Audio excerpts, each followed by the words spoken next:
Graça e paz, queridos irmãos. Eu sou o Felipe e este é o EBD no seu ouvido. O episódio de hoje nós conversamos, eu, o Wellington e o Joás, conversamos sobre ser um edifício espiritual, fundamentados em Cristo, edificados em Cristo e fundamentados nas Escrituras, fundamentados na doutrina dos apóstolos e profetas. Então nós falamos sobre a pedra de esquina, sobre o fundamento dos apóstolos, o fundamento dos profetas, o que vem a ser isso, e sobre ser uma construção espiritual, ser um templo de Deus. O episódio está realmente muito bom, então escute para aprender um pouco mais da palavra de Deus e que Deus possa abençoar você.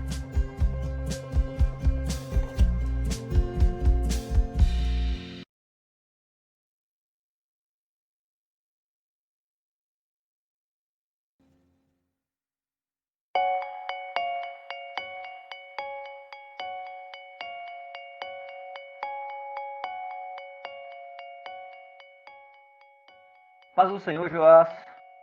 Graça e paz a todos. Wellington, graça e paz. A paz do Senhor, que Deus abençoe mais uma semana de bênção. Esse é o episódio de número 8 e nós vamos falar sobre o edifício espiritual. Uma igreja em construção, edificados em Cristo, fundamentados na doutrina. O texto que é da carta aos Efésios, o capítulo 2, versículos 19 ao 22, que diz: Assim, vocês não são mais estrangeiros e peregrinos, mas concidadãos dos santos e membros da família de Deus, edificados sobre o fundamento dos apóstolos e profetas, sendo Ele mesmo, Cristo Jesus, a pedra angular. Nele, todo o edifício bem ajustado cresce para ser um santuário dedicado ao Senhor.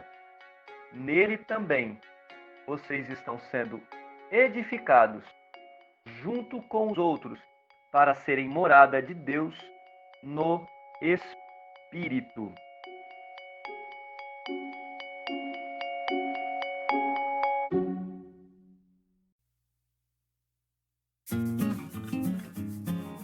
Agora que por Cristo Jesus, os gentios foram reconciliados com Deus, por conseguinte, reconciliado aos judeus, e a parede que separava-os e que fazia a separação também entre nós e os judeus e entre todos os povos, essa parede que foi derrubada, agora os gentios que estavam dispersos não são mais estranhos ou estrangeiros e forasteiros, mas sim são família de Deus e concidadãos do povo santo. Em Cristo, Paulo ele mostra que essa nova humanidade é a igreja de Deus. Portanto, um templo ou templo santo daquele que tudo criou. A presença de Deus não é mais localizada, não está mais só em Jerusalém. Agora a presença de Deus está dispersa entre aqueles judeus, gentios, e aí por que não dizer novamente todos os povos, diversas línguas, raça, cultura, por aí vai, por quem o Senhor realiza uma obra especial. É este o edifício, nos dizeres de Paulo, que tem como pedra principal e fundamento o próprio Senhor da reconciliação, sendo também a doutrina dos apóstolos e profetas base, fundamento para o crescimento deste prédio espiritual, que é a Igreja de Jesus.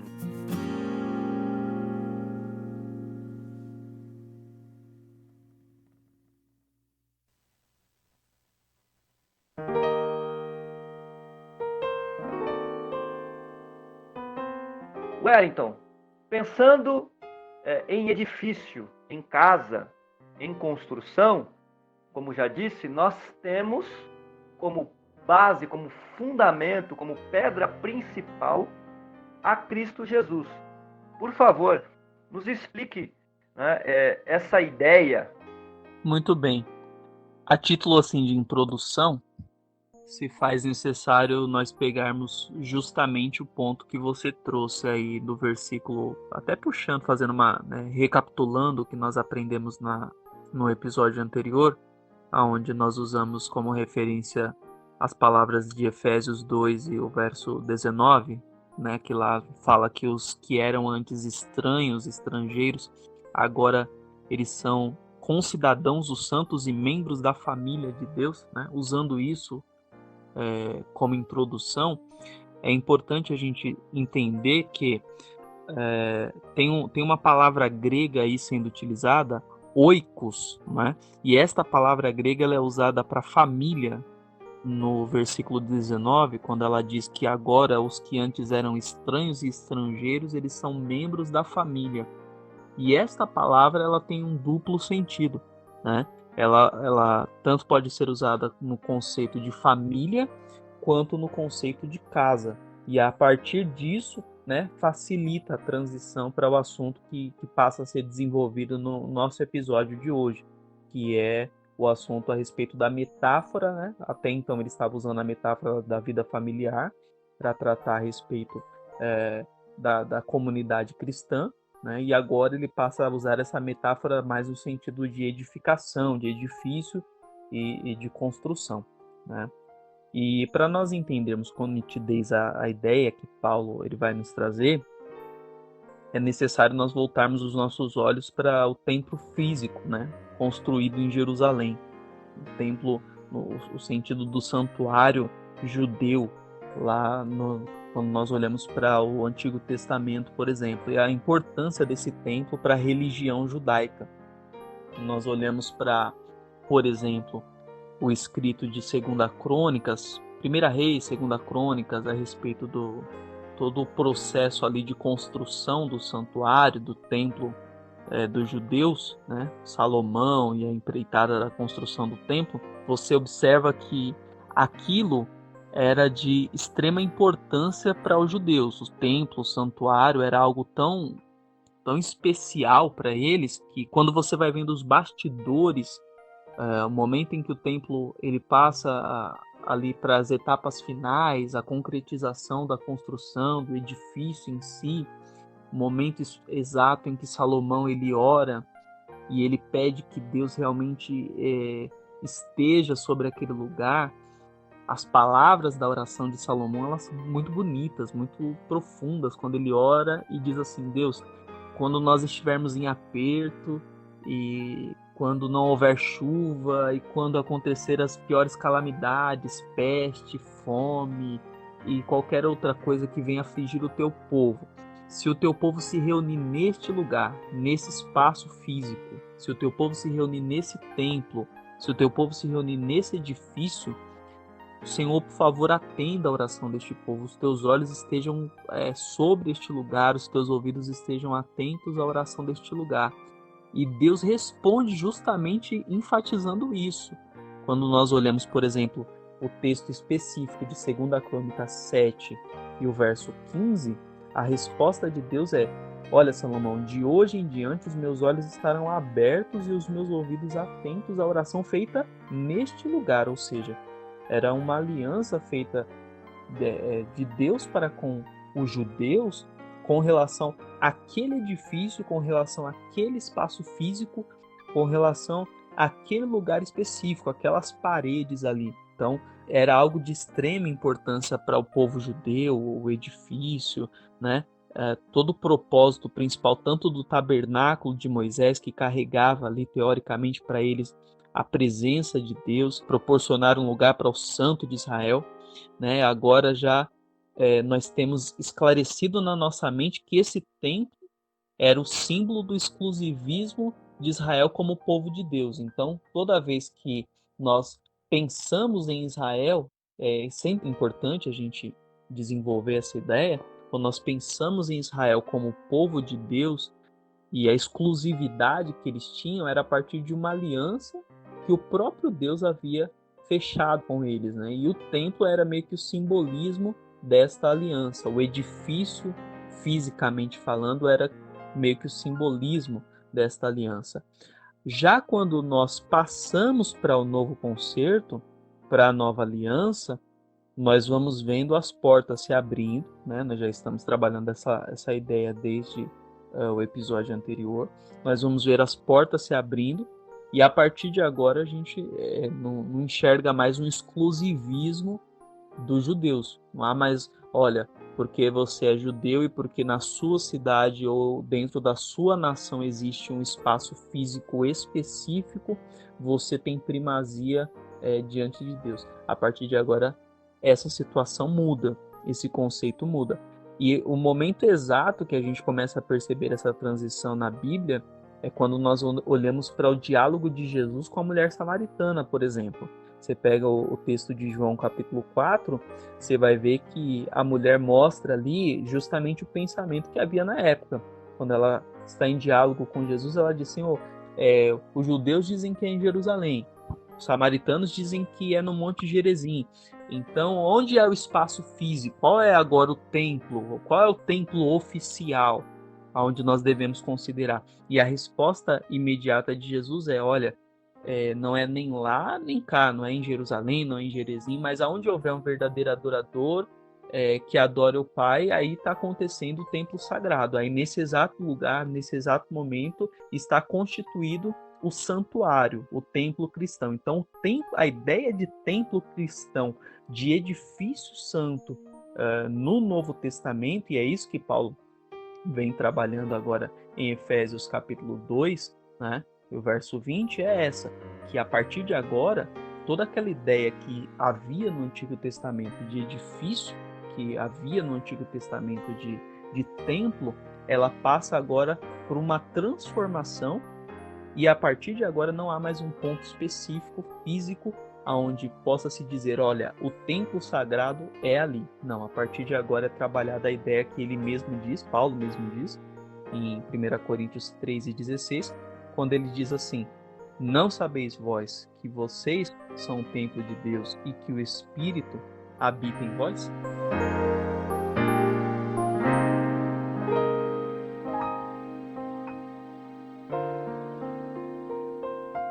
Então, meus irmãos, apenas para nós situarmos onde estamos, nós estamos na reflexão de Efésios 2 e o verso 20, onde nós estamos entendendo, a partir do verso 20, que nós estamos entendendo que o conceito que havia no Antigo Testamento de que havia um edifício, havia um templo físico e fixo num espaço, num determinado ponto geográfico, que no caso, em questão da religião judaica, era em Jerusalém, esse conceito de que havia esse local, ele passa por uma transição agora no Novo Testamento, onde a partir de agora cada crente é identificado como sendo ele próprio o templo, a morada de Deus, né?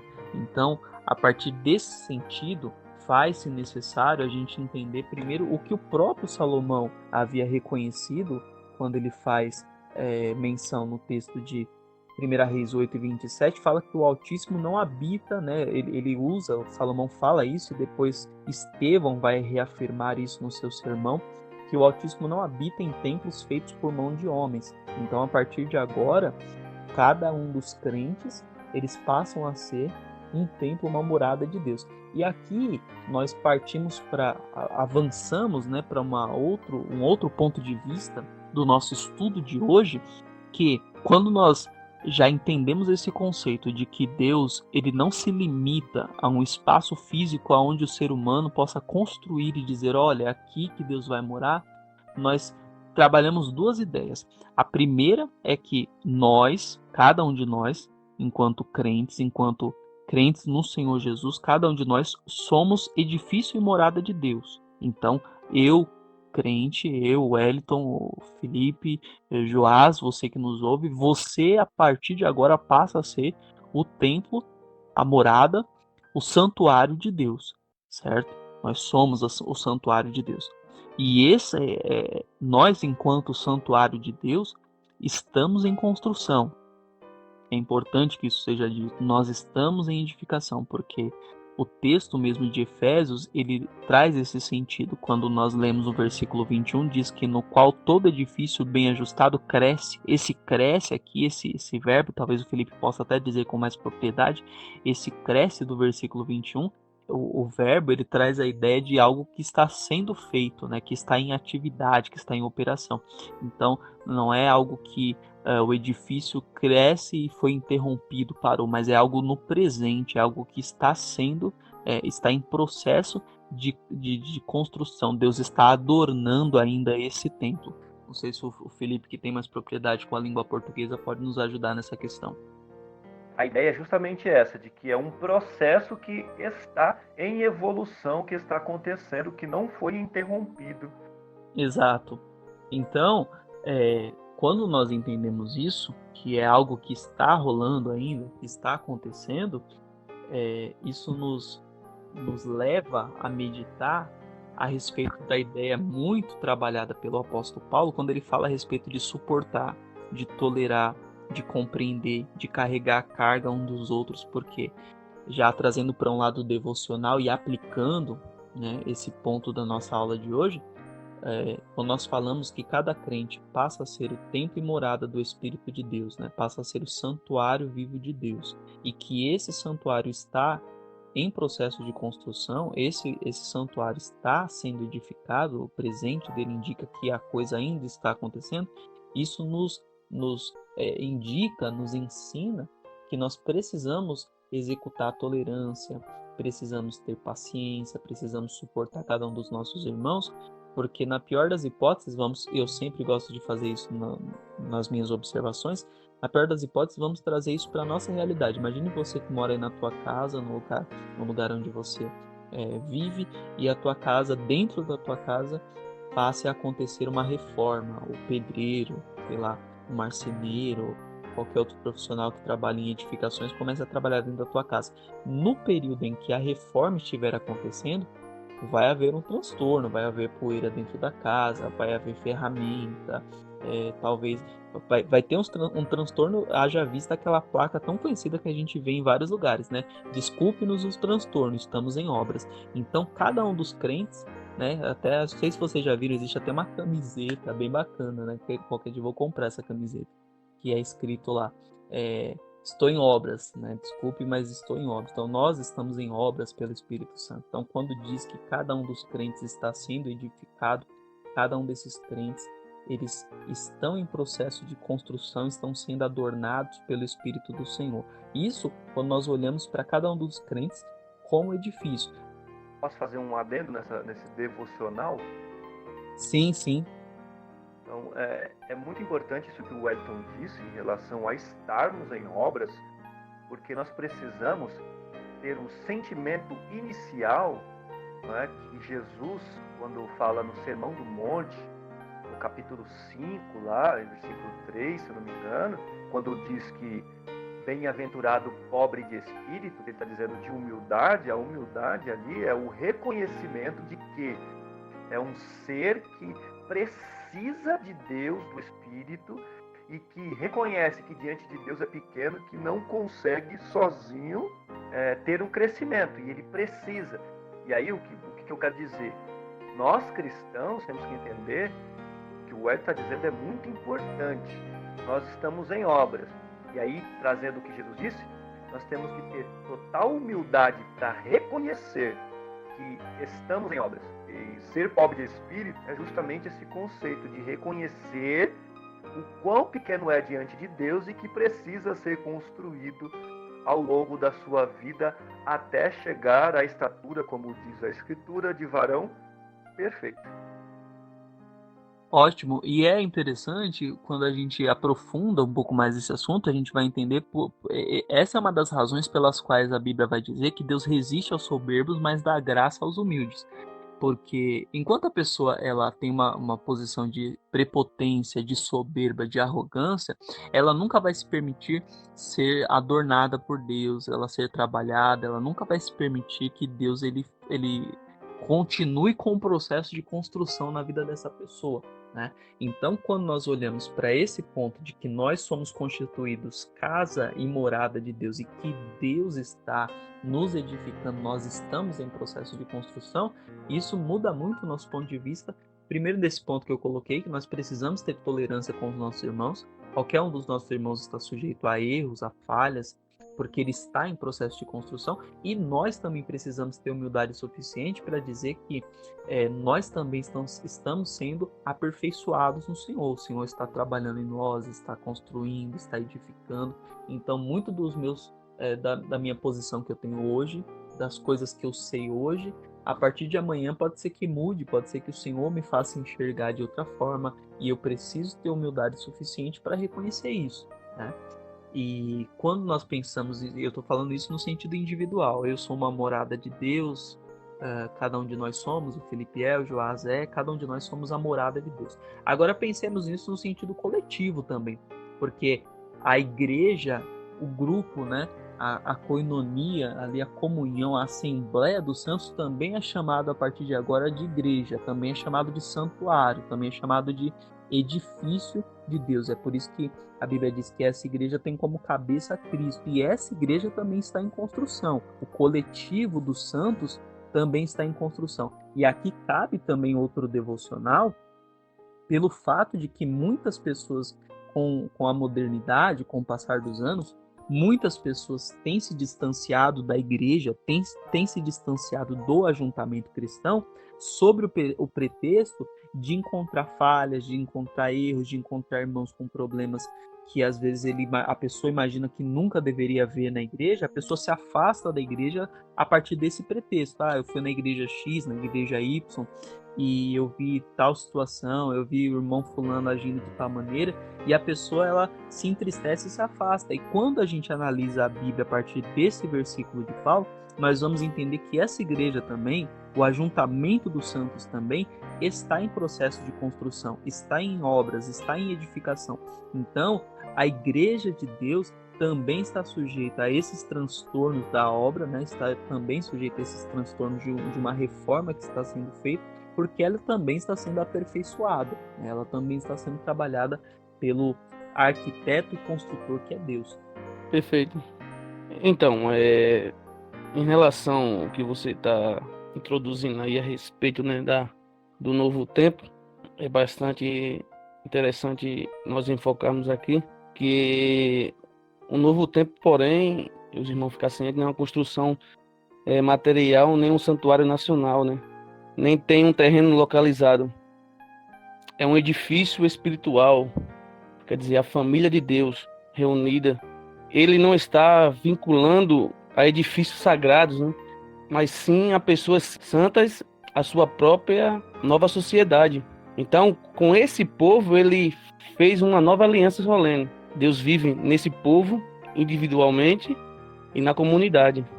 E Cristo, ele fala em João 14, 23. Se alguém me ama, guardará a minha palavra, e o meu Pai o amará, e viveremos para ele, e faremos nele morada. E essa é a maneira que cada um de nós temos que, cada dia mais, passar a estar focado nessa construção, né? Nessa reforma que é a palavra de Deus que vem transformando na nossa vida, dia após dia. Perfeito. E quando nós entendemos essa questão de edifício, né, que ele está sendo construído, faz-se necessário também nós lembrarmos que o apóstolo ele usa bastante essa referência, a Bíblia usa bastante a questão de que toda edificação, né, principalmente na arquitetura antiga, o arquiteto ali ele utilizava uma pedra, né, pedra principal, a Bíblia chama de pedra angular.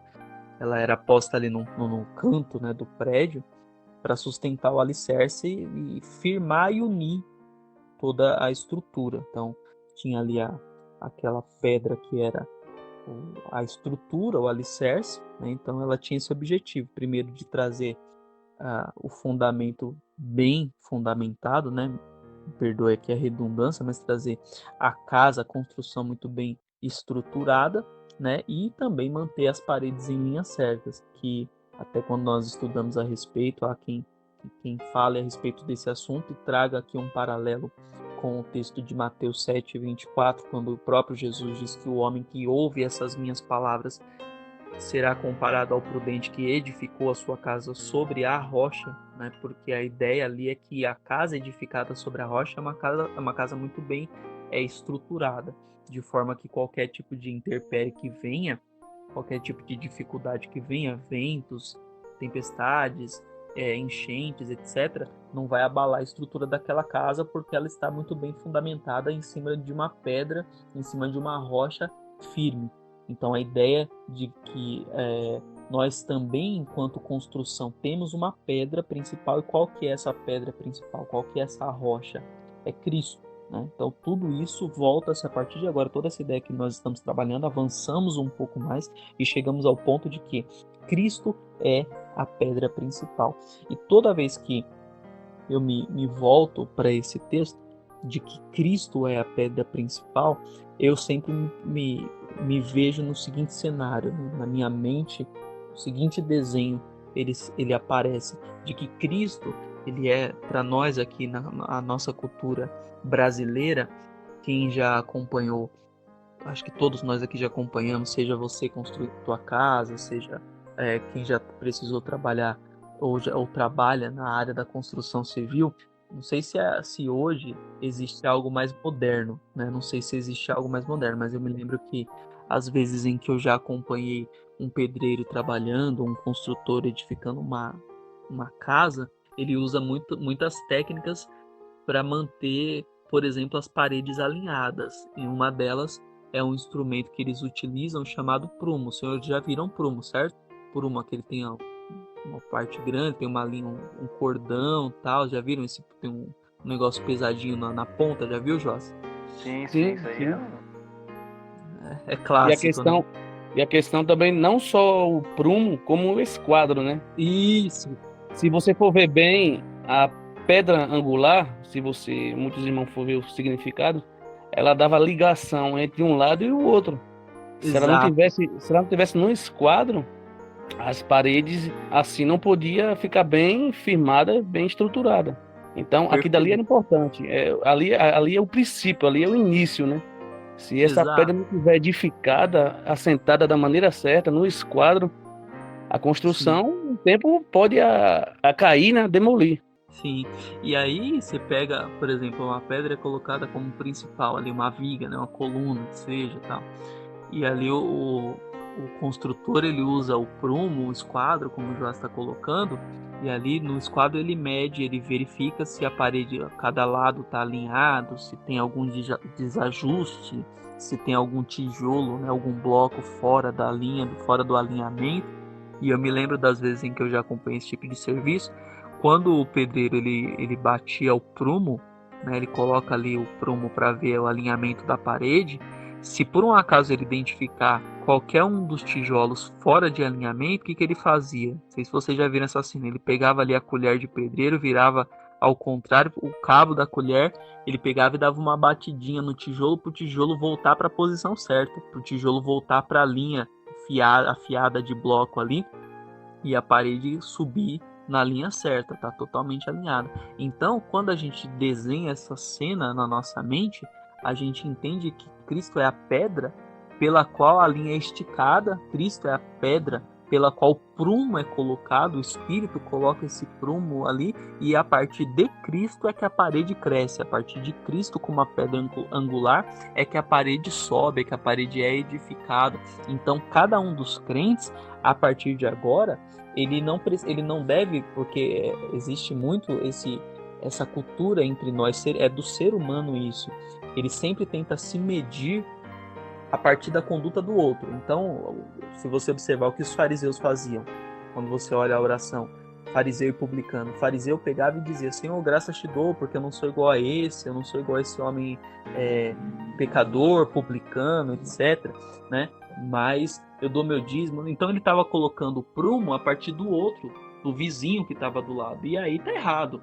O prumo tem que ser colocado em Cristo. Quando eu me comparo com A, com B, com C, pode ser que seja mais fácil. Eu olho para qualquer outra pessoa que tenha talvez uma vida um pouco mais distante de Deus do que a minha, e fica muito mais fácil dizer assim, eu tenho uma vida mais santa do que a da pessoa, eu tenho uma conduta melhor do que a da pessoa. Só que aí Jesus me corrige e diz assim, não é isso que você tem que fazer. Eu sou a pedra de esquina, eu sou a pedra principal, eu sou o parâmetro. A partir de mim, a partir de Cristo, é que o edifício cresce.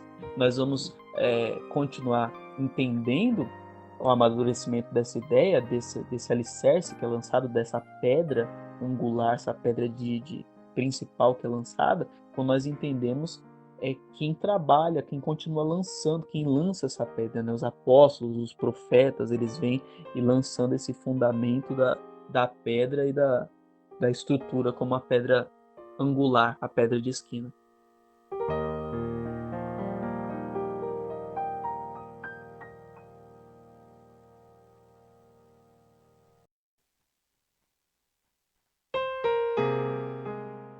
Antes de tudo, é importante, né, imprescindível compreender o que Paulo quer dizer sobre o fundamento dos apóstolos e profetas.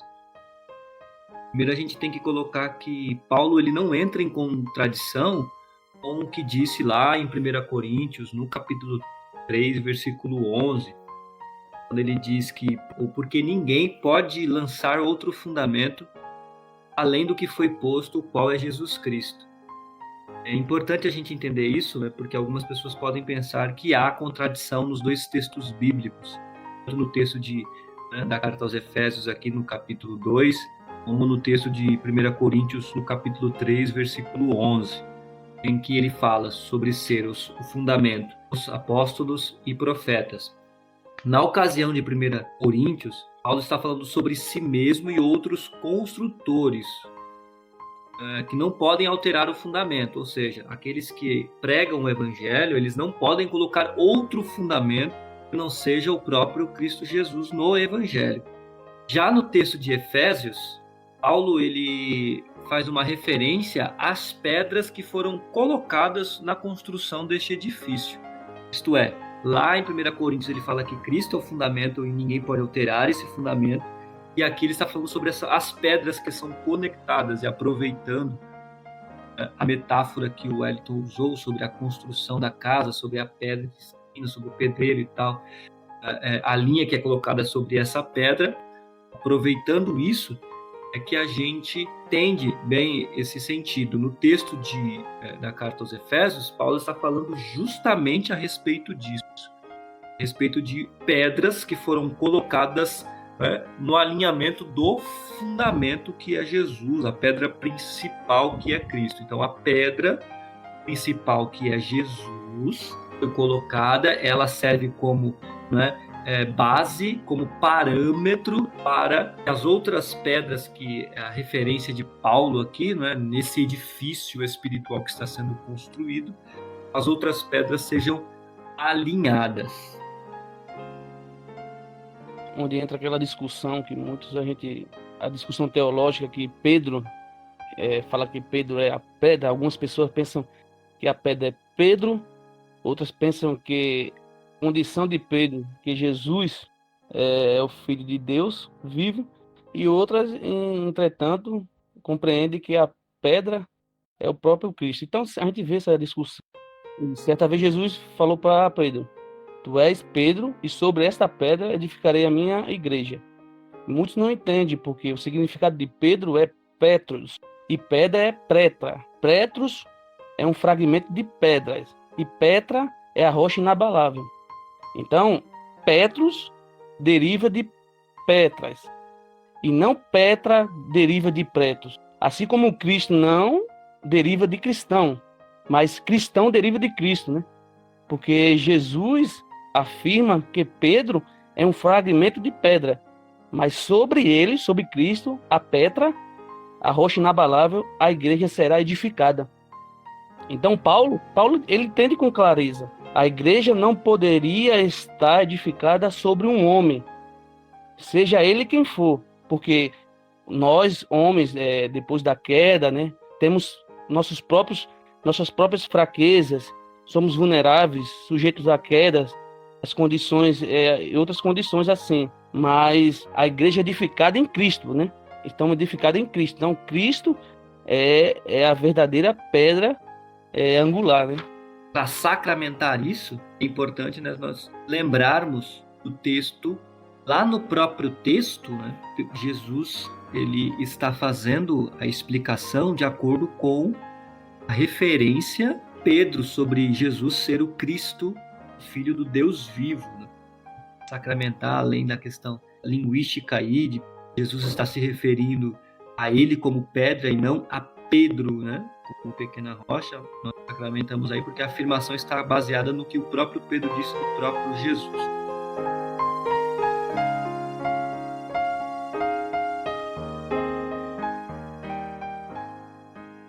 Pois bem, a primeira coisa que a gente precisa fazer é conceituar o termo apóstolo. A palavra, ela refere-se a alguém que é enviado, originalmente, né? Alguém que é enviado para uma missão. Ela traz a ideia de um mensageiro. Mas no Novo Testamento, nós precisamos compreender, a princípio, né, que a palavra tem um sentido especial. Primeiro, para referir-se aos 12 que foram escolhidos por Jesus durante seu ministério terreno.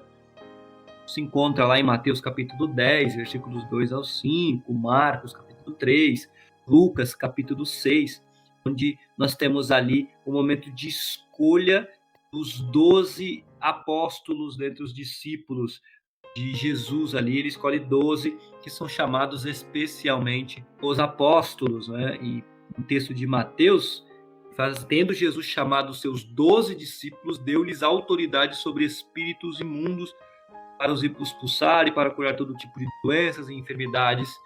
Aí, né, nós temos o relato ali dos nomes: Simão, que era Pedro, André, Tiago, João, Filipe, Bartolomeu, Tomé, Mateus, Tiago, né, e Tadeu, Simão Zelote e Judas Iscariotes. São aí os 12, a princípio, essa referência. A referência também tem um sentido também direcionado ao apóstolo Paulo, também como Barnabé. Se pegarmos aí Atos capítulo 14, versículos 4 e o versículo 14. O próprio Tiago, irmão do Senhor, também pode ser considerado assim como um apóstolo, é chamado de apóstolo no texto bíblico. Se você pegar Gálatas capítulo 1, versículo 19, nós temos aí uma menção a Tiago, o irmão do Senhor, que é o que Paulo fala lá, né, no capítulo 1 de Gálatas. Então, nós temos aí, né, o sentido de apóstolo, além dos 12, né, especialmente, nós podemos ter uma referência para Paulo, e também aparece umas referências para Barnabé e Tiago aí no texto bíblico. Para Paulo, a gente precisa dizer, né, que ele recebe o apostolado também no sentido especial, pois ele era o apóstolo dos gentios. 1 Coríntios, capítulo 9, versículo 1 e 2, ele diz: será que eu não sou um homem livre? Não sou apóstolo? Não vi Jesus nosso Senhor? Por acaso vocês não são fruto do meu trabalho no Senhor? Se não sou apóstolo para os outros, certamente sou para vocês, porque vocês são selo do meu apostolado no Senhor. Isso ele dizendo logo no início da carta aos irmãos da igreja de Corinto. Pois bem, nós temos também que entender que a esses apóstolos, aí, os 12, a princípio, né, como eles ganham um sentido especial, foi confiada o ensino da palavra de Deus. Pode ler lá em Atos, no capítulo 6, no versículos 2 a seguir, quando a gente tem aquele problema dentro da igreja de serviço às pessoas que precisavam e tudo mais. E aí os 12 se levantam ali para conversar e eles dizem: não é correto que nós abandonemos a palavra de Deus para servir às mesas. Por isso, irmãos, escolham entre vocês 7 homens de boa reputação, que são os diáconos ali escolhidos, que vão servir, né, cheios do Espírito, para encarregar do serviço, e nós nos consagraremos à oração e ao ministério da palavra. Então, nós entendemos que, por conta disso, os 12, eles são, por ter recebido o apostolado especial, cabe-lhes ensinar e pregar a palavra de Deus. Então nós entendemos que a palavra de Deus, inicialmente, o ensino da palavra dada por Jesus Cristo, é dado inicialmente a esses apóstolos, no sentido aí especial, o que seria os 12 primeiros. E aí depois, posteriormente, nós temos Paulo com a pregação do evangelho aos gentios. E ele mesmo diz: eu recebi o evangelho do próprio Deus, revelado pelo próprio Deus. E aí ele prega aos gentios. Então, nós podemos entender que os discípulos recebem esses 12 apóstolos recebem a autoridade exclusiva da mensagem original, por assim dizer, para a pregação do evangelho. Mas é claro que o sentido de apóstolo, nós talvez não temos apóstolos hoje no sentido especial da palavra, como os 12 ou como o apóstolo Paulo, mas a igreja sempre careceu e sempre carece de mensageiros do evangelho. É aí que entra a nossa questão. Quando Paulo vai falar aqui que os apóstolos são fundamento, né, da igreja, não necessariamente as pessoas em si, né, propriamente dito, mas sim o que eles ensinavam, que era a palavra do Senhor, ou a palavra de Jesus Cristo, que foi dada a eles pelo próprio Senhor Jesus. A gente deve entender isso. Nós somos mensageiros, aqueles apóstolos também foram mensageiros, são fundamentos. Nós devemos entender isso. Eles são fundamentos da igreja, eles receberam a palavra de Deus, a autoridade para pregar a palavra, e como eu disse, por assim dizer, a mensagem original, e que foi espalhada pelo mundo afora, e no sentido bíblico, pelo mundo romano, e depois vai se espalhar pelo mundo afora, aí, tanto no Oriente como no Ocidente, digamos assim. E aí, quando nós falamos fundamento, não é propriamente o apóstolo, a pessoa, mas sim o que eles ensinaram, que era a própria palavra de Deus, e esta a gente não pode de maneira alguma, né, alternar ou mudar a pregação do evangelho. Então, o que edifica de fato a igreja é a palavra, e não os próprios apóstolos, mas a palavra de Deus que eles pregaram. Pois bem, eles são um fundamento, como disse, volto a repetir, doutrinário, né, para a igreja. E aí o fundamento, para a gente finalizar esse ponto, é as Escrituras. A doutrina pregada pelos apóstolos, que está inserida nos escritos ou nas escrituras, o que hoje nós chamamos de Bíblia Sagrada. Cristo é a pedra principal. Ele mesmo deu ensino aos apóstolos, que hoje é base para nós. Somos edifício espiritual. Além da palavra apóstolo, é interessante nós percebermos isso, Paulo também coloca a palavra, no versículo 20, ele insere a palavra profetas.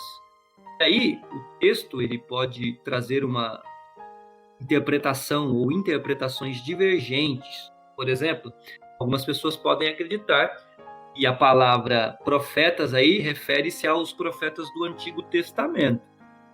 Entretanto, se nós analisarmos o trecho, nós vamos perceber que o termo, ele, a princípio, e usando aí uma posição sintática da frase, a palavra apóstolos vem primeiro e depois vem profetas. Se nós pegarmos aí, os profetas do Antigo Testamento, eles têm grande importância, né, quando nós vamos falar de escrituras, por conta das revelações, sobretudo as revelações messiânicas que eles têm. Mas a palavra profetas aí não são os profetas do Antigo Testamento. Tá? E aí esse texto, ele, depois de nós fazermos essa análise sintática, ou seja, de posição das palavras, né, nós precisamos também ver esse trecho, nós devemos também analisar à luz do versículo 11 do capítulo 4, quando o apóstolo vai falar sobre aqueles que receberam de Deus, né, determinadas funções, ministérios na igreja para exercer. Paulo vai dizer assim: deu a uns apóstolos e outros para profetas. Então, profetas aqui, nós tomamos a palavra no sentido neotestamentário, ou seja, no sentido do Novo Testamento. Tudo bem? Então, não é profetas do Antigo Testamento. Pois bem, o termo usado por Paulo, o termo no original, e que é usado com frequência nas escrituras, o termo bíblico grego, é construído da seguinte forma: pró, e tem o sentido de por, né, em favor de, e tem o sentido de antemão. Então, nós podemos compreender da seguinte forma: profeta é quem proclama, seja aquele em favor de, proclama, e também prediz, no falar de antemão. E no Antigo Testamento, justamente esse sentido da palavra profeta, embora profetas aqui no texto de Efésios não é profetas do Antigo Testamento, mas no Antigo Testamento é justamente esse sentido de profeta mesmo, que é daí que nós tiramos a palavra, né? De alguém que é chamado para falar em nome de Deus. É o primeiro exemplo. Então, se a gente pegar aí o texto bíblico, nós vamos perceber isso. Por exemplo, né, em Êxodo, capítulo 4, versículo 15 e 16, e no capítulo 7, versículos 1 e 2, a gente pode exemplificar, não é?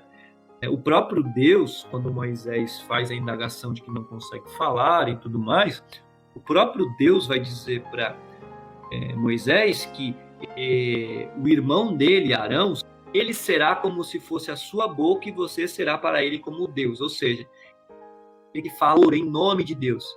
E o profeta, que fala por Deus, ele também prediz o futuro, a gente vai ver isso muito nos profetas do Antigo Testamento, e alerta seus comportamentos. Tudo bem? Então, os sentidos, tanto do Novo Testamento como no Antigo Testamento, eles se conectam. Porém, as funções são diferentes. A gente tem que deixar isso bem claro, né, que a função do profeta do Antigo Testamento não é da função do profeta propriamente dito no Novo Testamento. No Novo Testamento, Paulo destaca, ou seja, de anunciar a palavra de Deus. Então, quando Paulo fala assim que os profetas e os apóstolos e profetas são fundamento, é nesse sentido que profetas devem ser interpretados. Tudo bem? Aqui, no sentido de que profeta é um anunciador da palavra de Deus, é aquele que anuncia a palavra de Deus. E aí é bem importante a gente fazer essa noção, porque essa é a principal função do profeta, o termo no Novo Testamento, é aquele que anuncia a palavra de Deus. Tá? E aí, né, o texto bíblico, ele vai trabalhar esse sentido, e aí nós precisamos entender que o profeta no Novo Testamento, o sentido é aquele que exorta, anima, consola, edifica a igreja. E aí nós precisamos entender que profeta no Novo Testamento é aquele que recebe o dom da profecia. O próprio apóstolo Paulo, ele vai mencionar que esse dom, lá no capítulo 14 de 1 Coríntios, versículos 3 e 4, quando ele faz aquela comparação entre os dons de línguas e profecia, vai dizer que o dom da profecia é edificar, consolar e exortar a humanidade e a igreja. E aí, é claro que dentro do Novo Testamento, a gente pode sim ter uma interpretação em segunda instância, ou seja, em segundo plano, uma predição do futuro. Por exemplo, Atos capítulo 11, versículo 28, Atos capítulo 21, versículo 10 e 11, o profeta Ágapo, né, que ele prediz a fome no capítulo 11, e depois ele exorta e prediz que Paulo seria preso, que o cinto daquele que era o dono, né, seria preso e tudo mais. Então são prisões futuras aí que acontecem e sim surgem na Bíblia. Entretanto, essas predições, essas revelações constantes, a gente tem que ressaltar isso, elas não são corriqueiras, tá? Elas não são sempre, porque essas predições, né, elas acontecem, e a própria Bíblia mostra isso, que elas acontecem esporadicamente, e isso pela vontade do próprio Deus. É importante a gente destacar isso, né? Nós temos uma grave discussão no meio cristão, sobretudo no que tange o nosso movimento, o movimento pentecostal, e aí nós temos os movimentos neopentecostais, e muitas pessoas consultam profetas, eles ligam, por exemplo, para profetas, e as pessoas ficam consultando. Isso é complicado, porque um profeta, ele não recebe uma profecia como se fosse um fax, um telefonema. Não é assim. Deus usa sim, porém, a gente tem que ter todo esse cuidado de não colocar, achar, melhor dizendo, de não achar que um profeta deve toda hora predizer o futuro. Porque a palavra profeta, inclusive no Novo Testamento, ela deve ser entendida como aquele que prega a palavra de Deus. E os profetas eram aqueles que pregavam no Novo Testamento com veemência, eram aqueles que saíam pregando a palavra de Deus. Tanto é que no texto do capítulo 11, a Bíblia vai dizer os profetas que desceram com água, 8 de água, que eu já falei, capítulo 11, eles desceram de Jerusalém para outro para Antioquia, certo?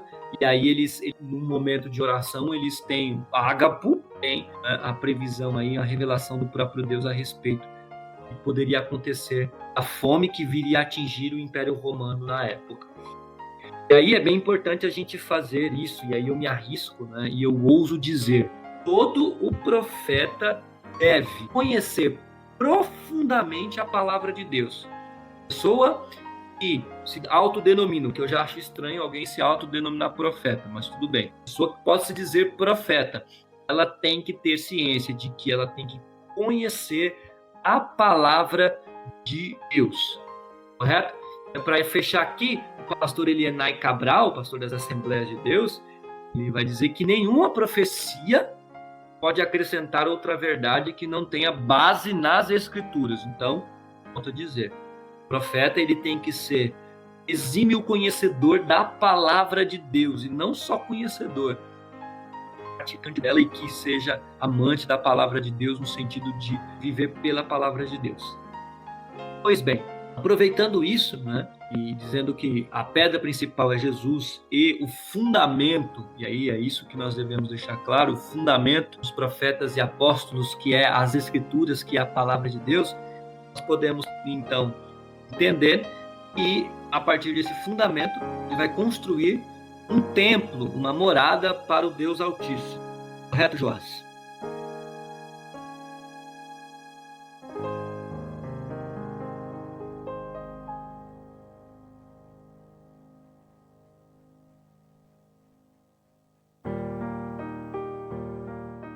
Essa expressão aí, morada de Deus, né? Já vimos aí sobre os conceitos, né, anteriormente dos apóstolos. E agora vamos adentrar sobre edificados para a morada de Deus, edifício bem ajustado. Paulo, ele já tinha afirmado que Cristo, a pedra angular desse edifício. Vimos aí o pastor Wellington, ele relatando aí, dando ênfase a esse assunto. E agora acrescenta outro pensamento, né? Isto é, Cristo, além de ser o princípio de estabilidade e diretriz da igreja, é também agora o princípio do seu crescimento. Então, a expressão bem ajustado, né? Todo edificado quer dizer bem ajustado, cresce, né? Essa expressão significa que indica um processo contínuo de desenvolvimento do crente. Então, assim como todas as partes, como nós relatamos aí de um edifício que vai sendo construída, precisa estar em harmonia, né? Precisa estar em esquadro, em alinhamento. Assim é a vida do crente. O crente ele deve estar alinhado em todo momento na sua vida com Cristo. Se a sua vida está fora do prumo, é como Cristo falou lá em Mateus, né? Naquela parábola, né? Tinha dois homens, né? Um edificou a sua casa na areia e o outro na rocha. Então, quando as adversidades da vida vier assolar o crente, né? As tempestades, os ventos, os vendavais, se o crente não tiver alicerçado, não estiver bem ajustado, edificado a sua casa, a sua construção na pedra angular que é Cristo, então a sua vida ela vai se desmoronar. Por isso Paulo aqui ele ratifica, né, que esse edifício é um organismo vivo que está em crescimento, está sempre em crescimento. A ele são acrescentadas contínua individualmente pedras vivas que coletivamente formam o edifício todo, a igreja. Então, nesse sentido, cada crente fiel ocupa uma posição em um lugar certo no templo de Deus, bem ajustado, perfeitamente conforme a vontade do Senhor e da igreja. Então, essa participação individual de cada crente na construção refere-se à ação da igreja militante. Então, o desenvolvimento prossegue, né? O desenvolvimento do crente prossegue até alcançar a medida completa de Cristo, pois todo cristão bem ajustado torna-se templo santo do Senhor. E por isso que Paulo ele fala aqui sobre edificados para a morada de Deus, edifício bem ajustado. Temos que estar bem ajustado, bem alicerçado. E como é que nós ficamos bem alicerçado e bem ajustado? escutando a palavra de Deus, dando crédito à palavra de Deus. É como o pastor Wellington e o Felipe falou, não fazendo as coisas, tomando decisões com nossas próprias forças. Sempre temos um Deus que está acima de nós. Temos que estar alicerçado em Cristo. A igreja está alicerçada em Cristo, não em homem algum, não em estabelecimento algum, não em templo algum. É lógico que nós temos que se reunir num determinado ambiente para louvar e agradecer o nome do Senhor. Mas aqueles gentios, aqueles povos, estavam distanciados desse objetivo. Os judeus não queriam eles por perto. Então, Cristo rompeu isso aí. Agora, povos e nações, línguas, raças, estão agora unidas num só pensamento para louvar e para adorar o nome do Senhor. Porque nós somos morada do Espírito Santo. Nós somos esse templo. Isso significa que o crescimento da igreja depende de tudo, de estar bem ajustado em Cristo, a Cristo. Amém? Toda pedra que estiver fora do prumo, como nós falamos aí, fora do esquadro, fora da linha, torna-se um perigo para um fundamento. Porque eu vou começar a construção, se eu começar errado, é tipo assim, eu estou construindo. Se eu não fizer a estrutura da minha casa bem alicerçada, provavelmente no futuro eu vou ter uma dor de cabeça, eu vou ter um prejuízo maior. Então, nessa construção, se formos corretamente colocados sobre ele e edificados justamente com ele, que é Cristo, permaneceremos firmes. E como permaneceremos firmes? Porque somos templos santos do Senhor. E Paulo, ele fala aqui claramente, que a palavra aqui, templo, usada é o vocábulo naon, que designa o recinto interior, o lugar santíssimo, como nós aprendemos, não sei se os irmãos lembram, sobre o tabernáculo, aquele lugar onde o sumo sacerdote encontrava-se com Deus. Só ele podia ter esse acesso. Todavia, Paulo ele relata essa analogia, não se refere a uma nova estrutura material, mas sim ao crente que se tornou templo santo. Os sacerdotes, eles tinham esse privilégio, não era de todo jeito que ele podia entrar nesse lugar santo dos santos, teria que passar por um ritual, mas agora Paulo ele enfatiza aqui, ele relata aqui que nós somos esse templo e todos nós que pertencem a esse evangelho a Cristo passa a viver em santidade. Então, nós somos templo, temos que preservar a nossa vida, temos que preservar esse templo, esse lugar santo, Templo santo no Senhor. Que Deus não habita em casa, em templo, onde há contenda, onde há bagunça, onde há qualquer tipo de contradição que não lhe agrada. Então, que nessa perspectiva que estamos relatando aqui, libertos e separados do pecado, que vamos pertencer, viver em santidade e andar em santidade, nova vida com Cristo. E adentramos assim, vamos relatar também a morada do Altíssimo, que essa morada do Altíssimo, que a expressão morada de Deus faz uma alusão ao tabernáculo, e logo depois, ao templo israelita, que esse entendimento é comprovado pelas palavras de Cristo, E quando nós tornamos morada do Altíssimo.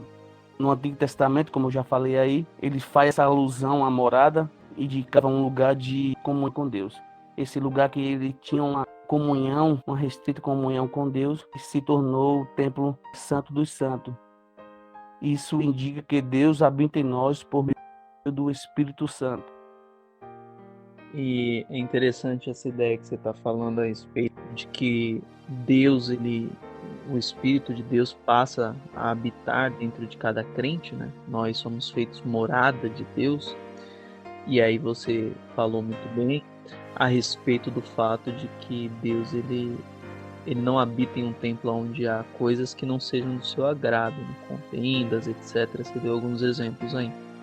E ainda lendo a respeito desse assunto, eu estava meditando a respeito de um comentário que o pastor Hernanes Dias Lopes faz, com referência a esse texto, e aí ele observa que é o seguinte: seja qual for a postura da pessoa com relação à religião, seja ela um incrédulo ou alguém que seja totalmente desconhecedor da religião, essa pessoa ela tem uma reverência com relação ao templo. Pode observar. Qualquer pessoa que ela pode não ter contato nenhum com a igreja, não ter nenhum conhecimento a respeito de Bíblia, nada do tipo, mas com relação ao templo, essa pessoa tem alguma referência. Por exemplo, a pessoa gosta de contar piadas.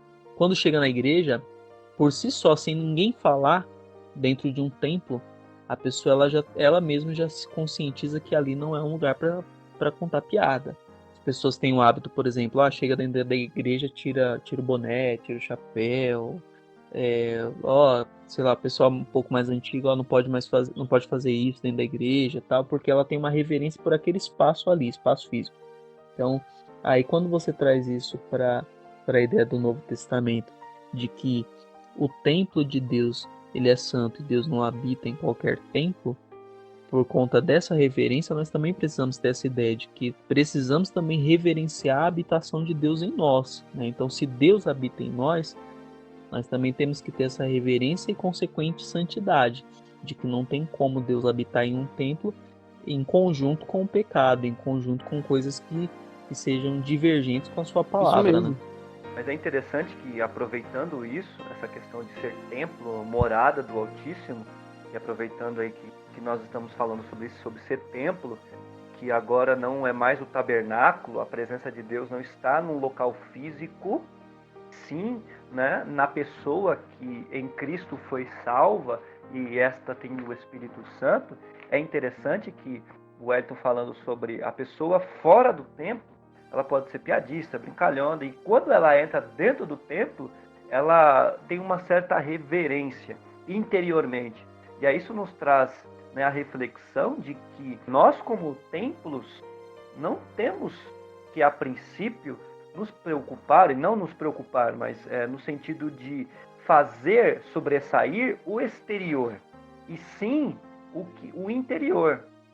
O Wellington começou falando sobre o templo humano não ter contenda, raiva, ódio. Então, e aí a santidade separada do pecado, que é toda essa reunião. Tem gente que acha que pecado é só, por exemplo, adultério, fornicação, coisa do tipo, e esquece que pecado é tudo aquilo que fere a vontade de Deus. E começa no interior.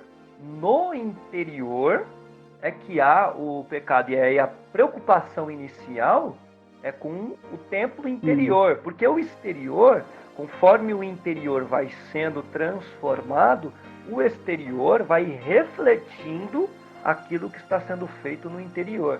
Então essa preocupação, e aí é isso que a gente tem que ter cuidado. O templo, nós somos templos, morada do Altíssimo. Então, se eu sou morada é dentro, não fora, a princípio, correto? A gente adorna por fora? Sim. A gente arruma por fora? Sim. Mas qual é o mais importante de uma morada, de uma casa, de um lar, por exemplo, pensando em família? O que nós mais nos preocupamos é mostrar a casa fora. Tem muita gente que se preocupa com isso, né? Mostrar a parte externa, pintar, deixar bonita, né? Passar um gesso, massa corrida, fazer uma cor bonita, grafiar, uma série de coisas, janela bonita e assim por diante, para que as pessoas do lado de fora vejam aquela casa, nossa, que casa bonita, mas dentro da casa é um local de guerra, de batalhas, de confusões, ou seja, aquela beleza externa de nada vale. Então é importante primeiro que nós interiormente, como templos, como morada do Altíssimo, façamos e tenhamos cuidado do interior, para que o exterior revele o que está acontecendo, a transformação. E isso é o Evangelho. E a doutrina bíblica assegura que o crente, por meio da obra de Cristo, tornou-se esse templo santo no Senhor. E se diga que Deus habita em nós por meio do Espírito Santo. E o Espírito precisa trabalhar, e a gente precisa deixar o Espírito trabalhar dentro, tirar o que tem dentro, para que o exterior seja transformado também. Eu não estou dizendo que o exterior não deva ser transformado ou tenha uma aparência, não é cristã, não. Mas o processo é interior a princípio, para que depois no exterior nós revelemos a Cristo, a doutrina, a palavra das Escrituras. Amém. Perfeito? Perfeito. Partamos então para os momentos derradeiros dessa discussão. Wellington. Como encerramento, eu quero lançar a mão aqui até esse último raciocínio que nós estávamos desenvolvendo, e me fez lembrar de um texto sagrado de 2 Coríntios 4, e o verso 16, que diz assim: por isso não desanimamos, embora exteriormente estejamos desgastados, interiormente estamos sendo renovados dia após dia, né? Então, a aula de hoje nos dá um indicativo, nos incentiva no seguinte ponto, de que nós precisamos cuidar da morada que há em nós, né? Nós precisamos que o nosso interior seja aperfeiçoado dia após dia. Precisamos que esta morada de Deus ela permaneça sendo adornada, porque afinal de contas agora Deus habita em nós, e o Espírito Santo de Deus ele só habita em templos santos. Amém. Joás. Amém, meus irmãos. Que Deus abençoe cada um de nós. E o que eu queria deixar aqui, que Deus, uma palavra aqui, uma reflexão, que Deus conhece nossa estrutura, como nós estávamos falando hoje sobre templos, né? Ele sabe que nós somos pó, mas a igreja de Deus não está edificada sobre areia movediça, sobre pó, sobre um ser vulnerável, sujeito à queda. A igreja de Deus está edificada sobre sua rocha, né? Que não se abala, que é Cristo. É essa rocha. Jesus é a nossa esperança. Amém? Que Deus abençoe a todos. Bom, queridos irmãos, nós precisamos entender que Cristo é a pedra principal, fundamento de nossa vida, de que a doutrina, a pregação, as Escrituras são o fundamento para a nossa fé e que nós devemos sim, embora não sejamos apóstolos no sentido literal utilizado, ou melhor, no sentido especial utilizado, né, nas Escrituras para referir-se aos grandes homens de Deus que pregaram a palavra de Deus, mas nós somos sim mensageiros para propagar essa salvação. Além disso, nós somos morada, templo de Deus. Por isso, devemos cuidar de nós, do nosso interior, buscar a Deus, buscar a Cristo, fundamentar-se na sua palavra para crescermos e sermos um edifício, como diz o texto, bem ajustado, né? Que cresce para a glória de Deus, o Pai. Que Deus em Cristo os abençoe em nome do Senhor Jesus. Amém.